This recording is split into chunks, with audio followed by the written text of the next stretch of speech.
दोस्तों, अपने साथ हुआ एक एक्सपीरियंस आपके साथ शेयर करने जा रहा हूं। मैं इस समय बॉम्बे से बेंगलुरु की फ़्लाइट ले रहा हूं और मैंने जो टिकट बुक कराया था वो था आकाशा एयर का।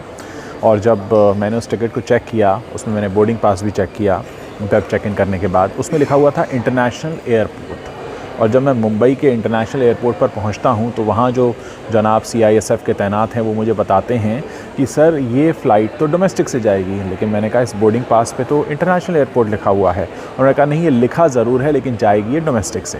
उसके बाद उन्होंने मुझसे कहा कि सर आपको इसके लिए पैसा खर्च करने की ज़रूरत नहीं है, हम मुफ्त में एक इंटर टर्मिनल कोच चलता है, वो आपको बिना किसी फ़ीस के वहाँ तक लेकर जाएगा। मेरे पास कुछ ज़्यादा सामान था नहीं तो मैं उस तरफ रवाना हो गया जहाँ से उन्होंने मुझे बताया था कि इंटर टर्मिनल कोच रवाना होगा। जब मैं वहाँ पहुँचा तो वहाँ जो शख्स बैठे हुए थे उन्होंने मुझसे कहा कि क्या आप मुंबई से हैं? मैंने कहा। तो उन्होंने कहा फिर ये सुविधा आपके लिए नहीं है, आपको तो टैक्सी लेनी होगी। और उसके बाद मैंने फिर वहाँ से एक प्रीपेड टैक्सी बुक कराई और उसके बाद जो टैक्सी वाले महोदय थे वो भी सो रहे थे सुबह के समय, उनका मुझे लगभग चरण वंदन करना पड़ा।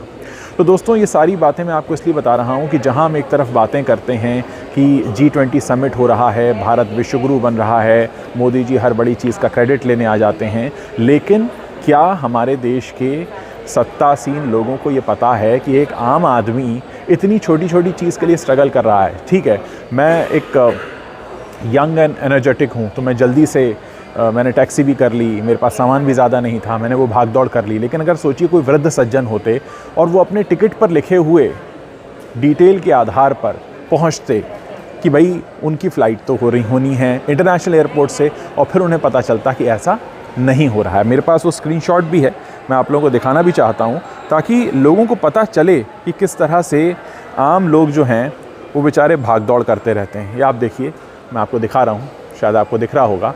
इंटरनेशनल एयरपोर्ट बाकायदा इसमें लिखा हुआ है, international airport Chhatrapati Shivaji international airport लिखा है। आकाशा की फ़्लाइट है ये, सुबह 9 बजे की, 9:20 की, बेंगलुरु की। तो देखिए क्या होता है। अब इन सारी बातों पर कौन बात करेगा? जब हमारे देश के प्रधानमंत्री जी छोटी छोटी बात का क्रेडिट लेने के लिए आ जाते हैं तो उनको ये भी पता होना चाहिए कि हमारे ही देश में रहने वाले जो टैक्स पेयर्स हैं उनको किस तरह से नचाया और दौड़ाया जाता है। ये गलती किसकी है? मैंने आकाशा के जो डेस्क है वहाँ पर भी ये बताया, उन्होंने कहा हमको नहीं पता ये कैसे लिखा है। अब सोचिए इंटरनेशनल एयरपोर्ट लिखा है तो व्यक्ति कैसे डोमेस्टिक पर जाएगा? तो अगर आप भी आकाशा से ट्रैवल कर रहे हो तो हो सकता है आपके साथ ऐसा हो जाए, इसलिए मैं आपको पहले से आगाह कर रहा हूँ। और वैसे भी हमारे देश के जो सत्तासीन लोग हैं उनको पता होना चाहिए कि किस तरीके का दर्द हम लोग झेलते हैं उन्हें गद्दी पर बैठाने के बाद, अपनी मेहनत की कमाई का टैक्स देने के बाद। तो ये मेरा एक छोटा सा पर्सनल एक्सपीरियंस था जिसे मैंने शेयर किया, और मैं चाहूँगा कि आगे भी इस तरह के पर्सनल एक्सपीरियंस मैं शेयर करता रहूँ ताकि आपको पता चले कि एक आम आदमी कितनी जद्दोजहद से होकर गुजरता है। सोचिए किसी को सुबह सुबह की फ़्लाइट लेनी है और वो भाग रहा है, एयरपोर्ट ही उसके चेंज हो रहे हैं, जो लिखा है इंटरनेशनल जाना है डोमेस्टिक से, लेकिन बताएगा कौन? वो तो जब आप गेट पर पहुँचेंगे तब आपको पता चलेगा। वो तो अच्छा हुआ मेरे पास सामान नहीं था।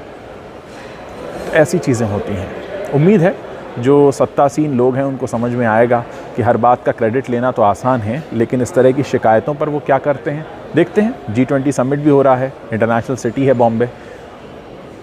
क्या कहें? आप लोग इस वीडियो के नीचे कमेंट करके मुझे बताइए कि आप इस पर अपनी क्या राय रखते हैं।